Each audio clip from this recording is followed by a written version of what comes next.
I never imagined my own husband would drain our accounts and leave me for another woman, yet here I stand in Bell and Bloom staring at my phone as my world crumbles. The vintage lamps cast a warm glow over the crystal jewelry displays I'd spent hours arranging, making everything look deceptively normal. My hands shake as I read Daniel's text again. Sorry, but I can't do this anymore. I've moved in with Sophia. I've taken what I need from our accounts. Don't try to contact me. Asterisk. The boutique suddenly feels too small, the air too thick. I grip the edge of the mahogany display case, my knuckles white against the polished wood. The delicate chime of the door signals a customer, but I can't look up, can't move, can't breathe. Just a moment, I manage to say, my voice steadier than I feel. The signs have been there for months, each one a quiet warning I chose to ignore. My mind drifts back to that night 3 weeks ago. Daniel came home after midnight, his collar askew, smelling of unfamiliar perfume. When I asked about his late meeting, his eyes darted away, focusing on anything but me. Client dinner ran long, he'd muttered, brushing past me toward the shower. You shouldn't have waited up. I remember standing in our bedroom, listening to the water run, feeling the distance between us stretch like a physical thing. That was the night I started keeping track. The next day, I found the first piece of evidence. I was organizing receipts in my back office when I discovered the hotel bill from the Renaissance downtown, dated during what was supposed to be his business trip to Chicago. My hands trembled as I slipped it into my desk drawer, starting a collection I prayed I'd never need. Then came the evening at Costello's last week, our favorite restaurant where we'd celebrated every anniversary for the past 15 years. I'd excused myself to the bathroom and taken the long way back, only to freeze at the sound of Daniel's voice from the bar. Everything's arranged, he'd said, his tone hushed and intimate. She won't know until it's done. Yes, I promise. This time, next week. I'd stood there, hidden behind a pillar, my heart pounding as his words confirmed every suspicion.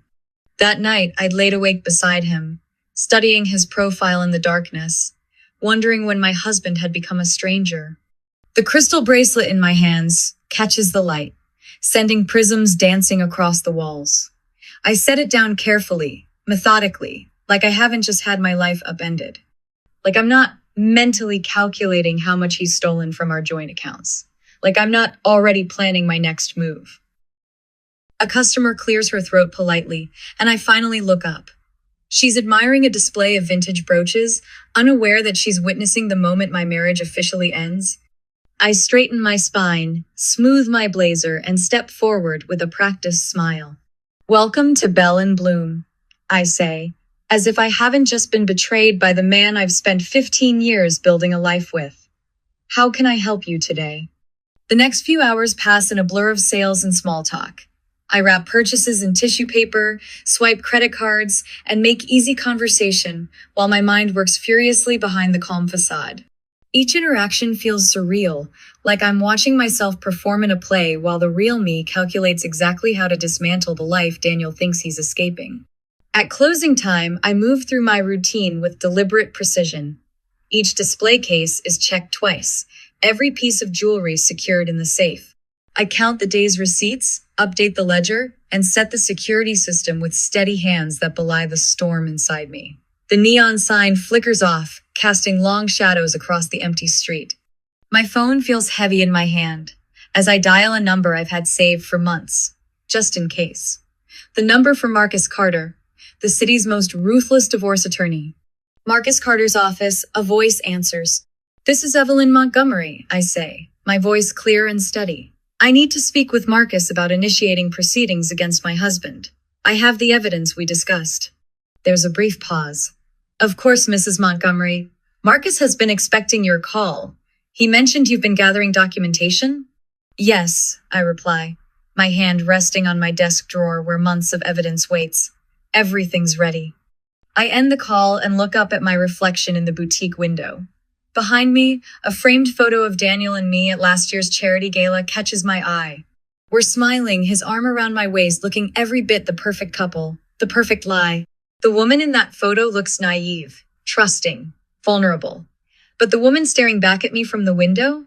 She's someone else entirely. Someone Daniel never saw coming. I turn away from the photo, my jaw set. Daniel thinks he's orchestrated the perfect escape, leaving me with nothing but memories and empty accounts. But he's forgotten one crucial detail.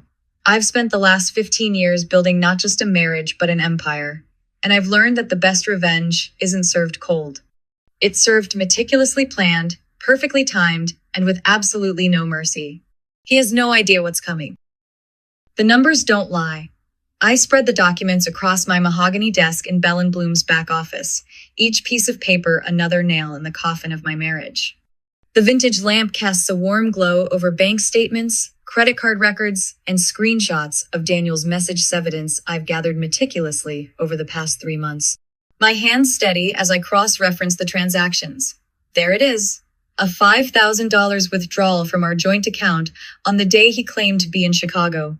The hotel receipt from the Renaissance downtown sits beside it, along with charges from Tiffany and Company and La Perla purchases that never made their way to our home. A birthday gift for Sophia, perhaps? The thought sends bile rising in my throat. "Oh, Daniel," I whisper, tracing a finger over his signature on a lease agreement I discovered just yesterday. "You really thought you covered your tracks." The lease tells its own story.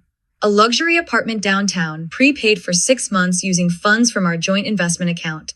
The same account we'd built together for 15 years, dreaming of early retirement.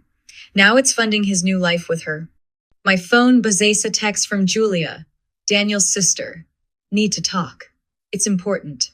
Can I stop by? Asterisk." I hesitate only a moment before responding, "Come to the boutique. Back entrance.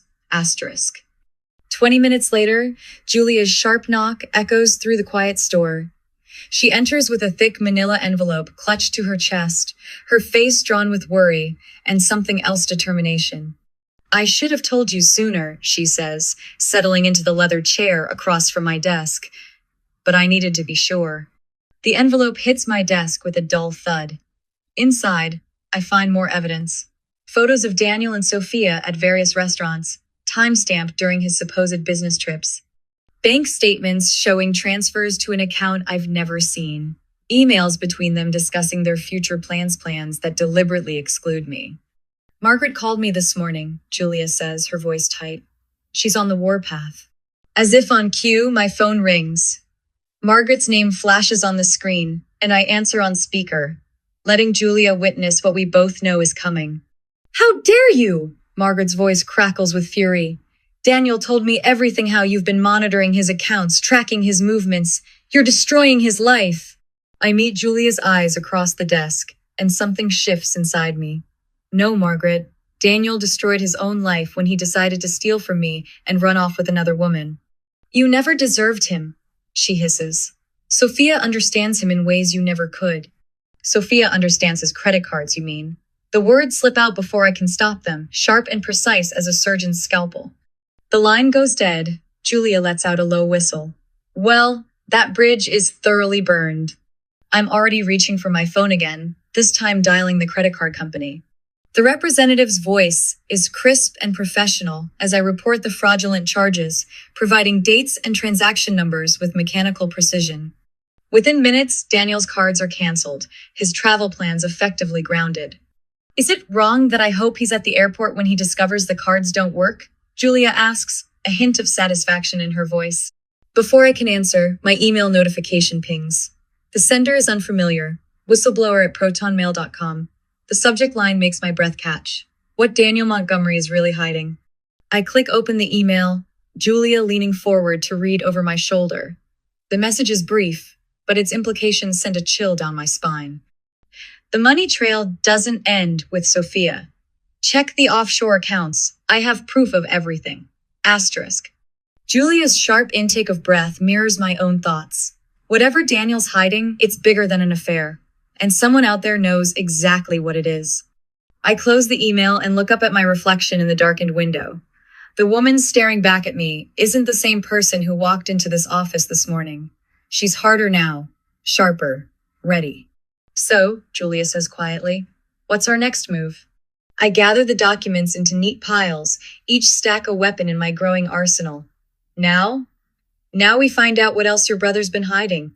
The vintage clock on my wall ticks steadily forward, marking time in a world that shifted on its axis. But for the first time since Daniel's betrayal, I feel the corners of my mouth turning up in something that's not quite a smile. Let him think he's won. Let him believe I'm broken. He has no idea what's coming. The airport terminal gleams under fluorescent lights as I watch Daniel's world unravel through my phone screen. Live social media feeds flood with videos of his meltdown at the check-in counter, his designer suit doing nothing to mask the desperation in his stance. Sophia hovers beside him, her manicured nails drumming against her leather handbag in an anxious rhythm. "I'm sorry, sir," the airline agent says, her voice carrying across the crowded terminal. "But these cards have been reported for fraudulent activity. I cannot process your tickets." Daniel's face flushes deep crimson. "This is ridiculous. I demand to speak to your supervisor." His voice cracks on the last word, betraying the facade of control he's desperately trying to maintain. I lower my phone, a calm settling over me as I stand in the familiar comfort of Bell and Bloom. The vintage lamps cast their warm glow over the crystal displays, grounding me in the empire I've built. My phone buzzes with an incoming call from Marcus. "Evelyn," he says when I answer, "the fraud report has been processed across all accounts. He won't be able to access any of the funds." Good. I move toward my office, where stacks of evidence await our next move. What about the offshore transfers? Already frozen, he's not as clever as he thinks. The security footage from the airport continues to stream across social media. Sophia's perfectly curated image crumbles as she paces in tight circles, mascara smudging beneath her eyes. The comments are ruthless. Karma in action, and watch the mistress panic when the money runs dry. I settle into my leather chair, surrounded by the photographs and mementos I've collected over 15 years of marriage. Each one now feels like a piece of evidence, telling the story of a betrayal I should have seen coming. But that's not what matters anymore. What matters is what comes next. Julia arrives just after closing, her heels clicking against the hardwood floors. Daniel's sister carries a thick manila envelope, her face set with determination I recognize from my own mirror. "I found these in Mother's study," she says, spreading documents across my desk. Bank statements, emails, photos, a paper trail of Daniel's deception that stretches back further than even I suspected. He's been planning this for months, Evelyn. Using company funds to set up accounts in Sophia's name. I study each piece of evidence, methodically adding them to my growing collection. "How did Margaret react when you told her?" Julia's laugh is bitter. She's still processing. But finding out he's been embezzling from the family foundation, that's not something even she can ignore. My phone lights up with another notification. A video from the airport shows Daniel attempting to use his corporate card, only to have it declined. The crowd of onlookers has grown, phones raised to capture every moment of his humiliation. This is what he never understood about me. I don't need grand gestures or public revenge. I simply need to step back and let his own actions destroy everything he's built. "Miss Montgomery?" Sarah, my assistant, appears in the doorway. "Michael is here. He says it's urgent." I share a look with Julia. Michael, Daniel's oldest friend and confidant, has chosen an interesting time to make an appearance. "Send him in." Michael enters like a man walking to his own execution, his usual confident swagger replaced by hesitant step. The dim evening light from the windows casts shadows across his face, highlighting the dark circles under his eyes. "Evelyn, I need to explain." I hold up a hand, silencing him. "Sit down, Michael." I retrieve a folder from my desk drawer, one I've been saving for exactly this moment. "Before you continue, I'd like you to look at something." The photos land on the desk between us. Daniel and Michael at the Renaissance Hotel, the same night Daniel claimed to be in Chicago. The timestamp matches perfectly with the hotel receipt I'd found weeks ago. Michael's face drains of color. "You knew," I say, my voice steady. "You helped him plan all of this." I didn't."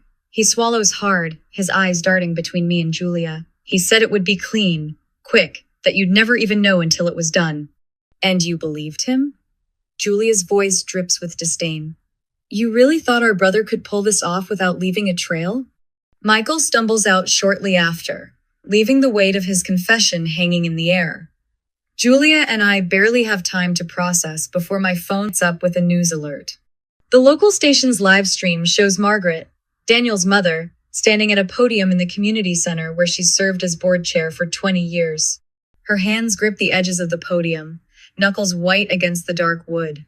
As a mother, admitting your child's failures is perhaps the hardest thing you'll ever do. Her voice wavers but doesn't break. But as chair of this foundation, I have a responsibility to address the financial irregularities we've discovered. I watch the screen, barely breathing, as Margaret methodically outlines every manipulation, every lie, every betrayal. The woman who once defended Daniel against any criticism now stands as his most damning accuser. When the broadcast ends, I find myself alone in my office. The weight of everything, the betrayal, the evidence, the victories, both small and large, suddenly crashes over me.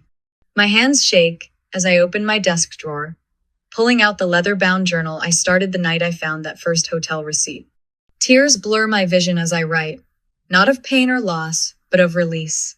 Each word feels like stepping out of a cage I didn't know I was in.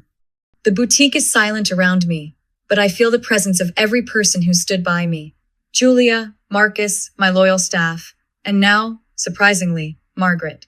A soft knock at the door makes me look up. Sarah enters with a USB drive in her hand. This just came from IT. They recovered the audio from Daniel's office computer.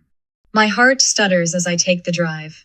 This is it, the final piece we've been waiting for. I plug it in with steady hands, and Daniel's voice fills the room, casual and cruel as he details his plans to Sophia. Every transfer, every lie, every step of his carefully planned escape caught in his own words.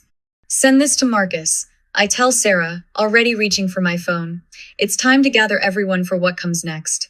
The evidence is assembled, the players are in position, and Daniel's carefully constructed facade is about to shatter completely. Tonight, in the quiet of Bell and Bloom, surrounded by the empire I built and the truth I've uncovered, I feel something shift inside me. The woman Daniel tried to leave powerless and alone is gone. In her place stands someone stronger, someone who knows exactly how to dismantle the house of lies he's built. And tomorrow we begin. Marcus Carter's office smells of leather and authority. I spread the documents across his mahogany desk, bank statements, text messages, hotel receipts, piece of evidence meticulously organized in chronological order. My hands are steady as I lay out the final photo taken by my private investigator.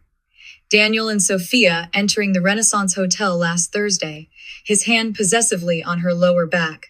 File everything, I tell Marcus. I want the accounts frozen by noon. He studies the evidence, his expression hardening. This is excellent work, Evelyn. Daniel won't know what hit him. I check my watch. 8:47 a.m. By now, Daniel should be walking into his morning meeting, unaware that his world is about to implode. My phone buzzes. A news alert. I click the link, and there he is, standing at a podium in the downtown Marriott's conference room. His tie is crooked, his usual polish absent as he addresses the hastily gathered press. These allegations are completely false, he's saying, but his voice wavers. My wife Isis attempting to destroy my reputation out of spite. I've done nothing wrong. Julia sends me a text. Asterisk. He's drowning. Asterisk. I watch as a reporter raises her hand.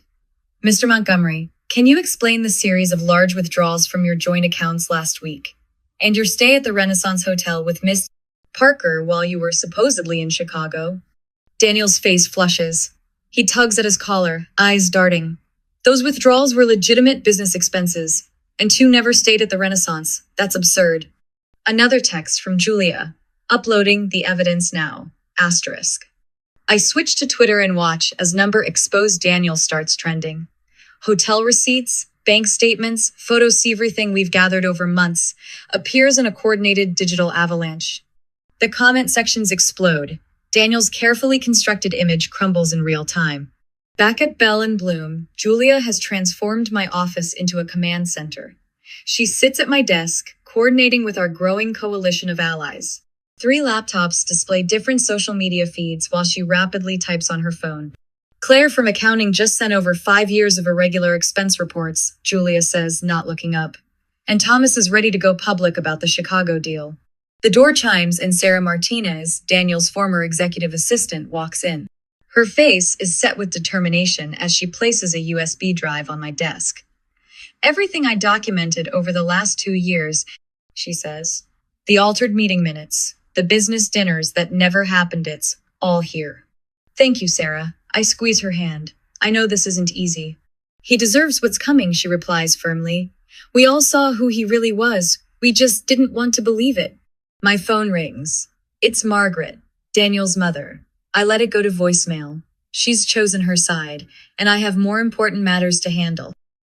Bell and Bloom, good morning. I answer the boutique's line, my voice perfectly steady. Evelyn, it's Rachel Chen from the Business Association. We need to discuss Daniel's position on the board. Are you still attending tonight's event? Wouldn't miss it, I reply, a smile in my voice. I have some things to share with the community. The afternoon passes in a blur of legal filings and strategic moves. I help customers at the boutique, wrap delicate purchases in tissue paper, all while my phone lights up with notifications. Daniel's desperate attempts to control the narrative backfire spectacularly. Each statement he makes is immediately contradicted by evidence we release, precision-timed for maximum impact. More allies arrive throughout the day. James from the investment firm, bearing proof of Daniel's creative accounting. Lisa from the country club, with screenshots of his indiscreet messages to Sophia. Even Peter, Daniel's college roommate, appears with stories he can no longer keep quiet. At 6, I lock up the boutique and head to the Business Association event. The grand ballroom of the Civic Center buzzes with tension.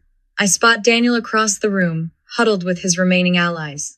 Their circle has grown noticeably smaller. State Senator Wilson approaches me, his handshake firm. Evelyn, I believe we need to have a discussion about the Urban Development Committee, in light of recent revelations. Revelations. I meet his gaze steadily. Of course, Senator. I think you'll find I have some valuable insights to share. The evening unfolds exactly as planned. One by one, Daniel's business associates distance themselves. I watch from across the room as he becomes increasingly isolated, his phone clutched like a lifeline. When he takes the stage to give his scheduled remarks, his voice trembles. I want to address the accusations, he begins. But a murmur runs through the crowd as phones light up with notifications. Right on schedule.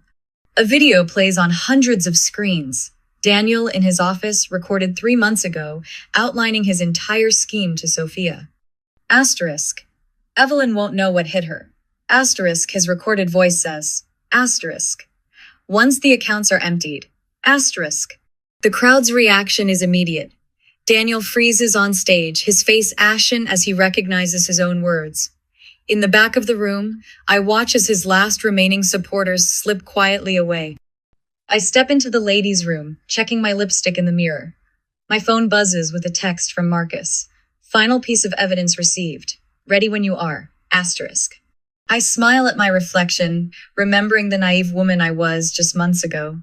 She's gone now, replaced by someone stronger. Someone Daniel never saw coming. The night isn't over. In my purse, a sealed envelope contains the evidence I've saved for last, the secret that will destroy not just Daniel's reputation, but his entire carefully constructed world. He has no idea it exists, but he's about to find out. My hands don't shake as I watch Daniel step up to the podium. The hotel ballroom buzzes with whispers and camera flashes, reporters leaning forward in their seats like vultures awaiting carrion. Sophia clutches his arm, her red lacquered nails digging into his suit jacket. They're trying so hard to look united, controlled. But I see the sweat beating at Daniel's temples, the slight tremor in his voice as he begins his rehearsed speech. The allegations against me are completely false, he declares, jaw tight. My wife's vindictive campaign. A reporter from the Chronicle cuts in. Mr. Montgomery, can you explain the hotel receipts showing you were in town during your supposed Chicago business trip? Another voice rises. What about the wire transfers to offshore accounts? The questions come rapid fire now, each one striking like arrows. Daniel's face reddens as he fumbles through denials. Beside him, Sophia's perfectly arranged features begin to crack. When she reaches for the microphone, her hand trembles. From my seat in the back row, I watch their carefully constructed facade crumble in real time. My phone vibrates another Twitter notification. The hashtag number Montgomery scandal is trending, filled with clips of Daniel's increasingly desperate responses. The public isn't buying what he's selling anymore. Later that afternoon, I sit in the dimly lit conference room of Carter and Associates, watching the surveillance footage from the press conference play on repeat. Marcus Carter's lips curve into a predatory smile as he turns to face me. "They're desperate," he says, shuffling through a stack of documents. "Their legal team just filed a countersuit claiming defamation, and their PR firm is pushing sponsored posts calling you unstable." I lean back in my chair, unfazed. Let them waste their money. We have everything we need. Marcus nods, patting the thick folder before him. Every bank statement, every hotel receipt, every text message, and that audio recording. His smile widens. "It's beautiful, Evelyn. Tomorrow's hearing will be a bloodbath." The courtroom is packed the next morning. I feel the weight of every eye as I take my seat at the plaintiff's table. Daniel and Sophia sit across the aisle, their new legal team clustered around them like a shield. The judge enters, and the room falls silent. What happens next is like watching a masterclass in legal devastation. Marcus presents our evidence with surgical precision.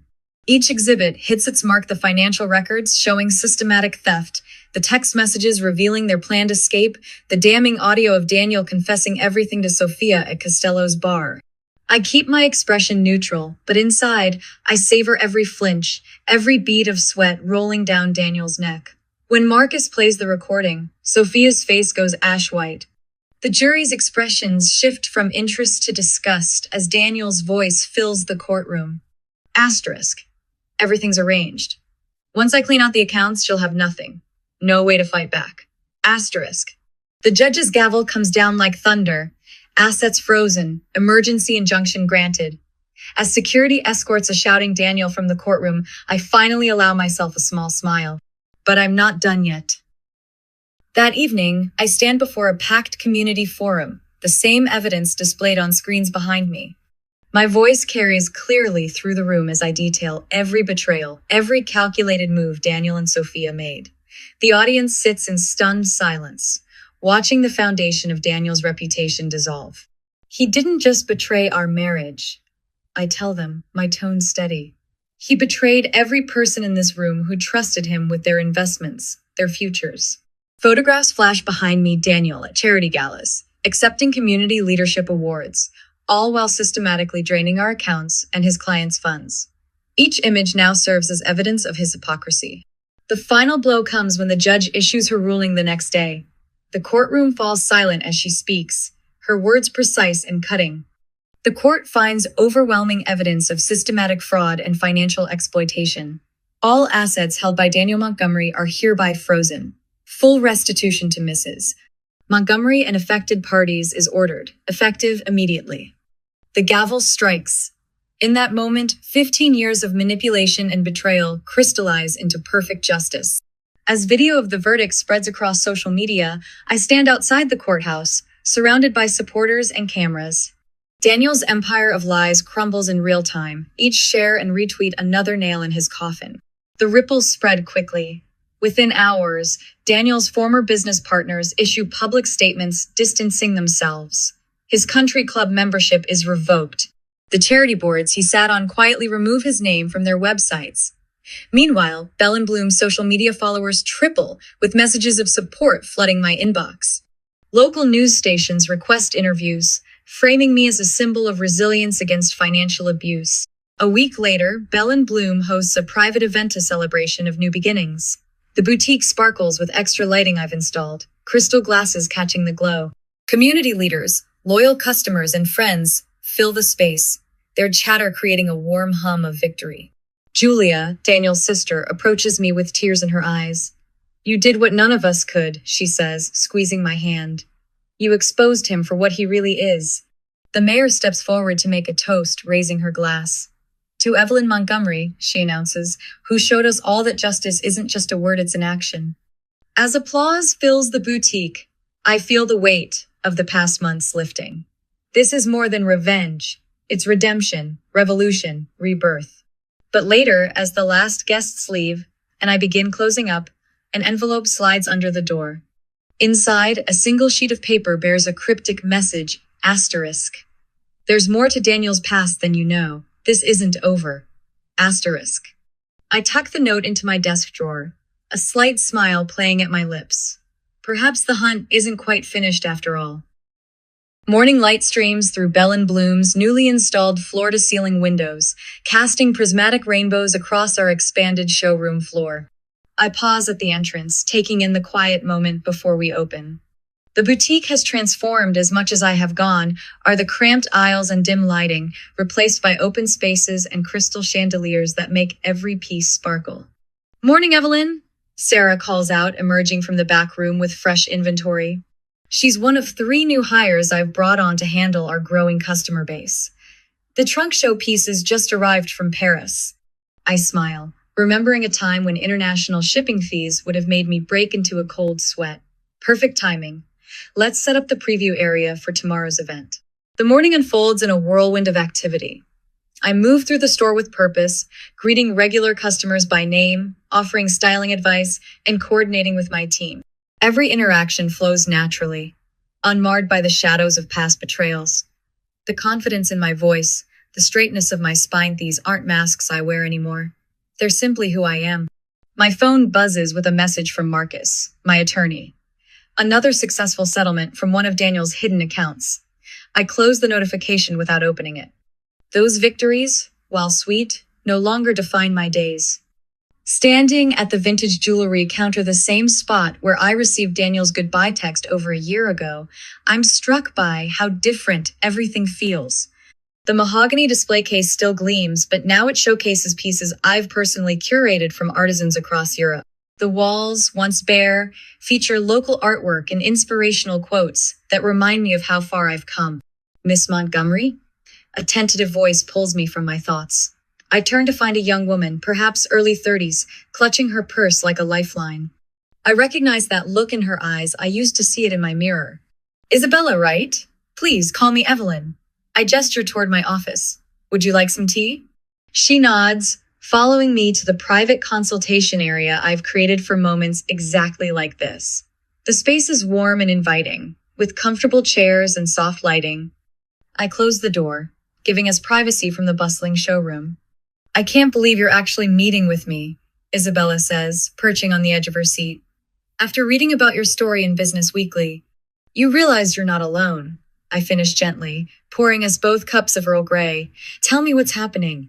For the next hour, Isabella shares her story, a familiar tale of gaslighting and financial manipulation by her business partner.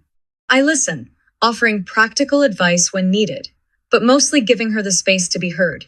When she mentions gathering evidence, I share my own experience with documentation and legal preparation. "I thought I was crazy for keeping screenshots," she admits, wiping away tears. "You're not crazy," I say firmly.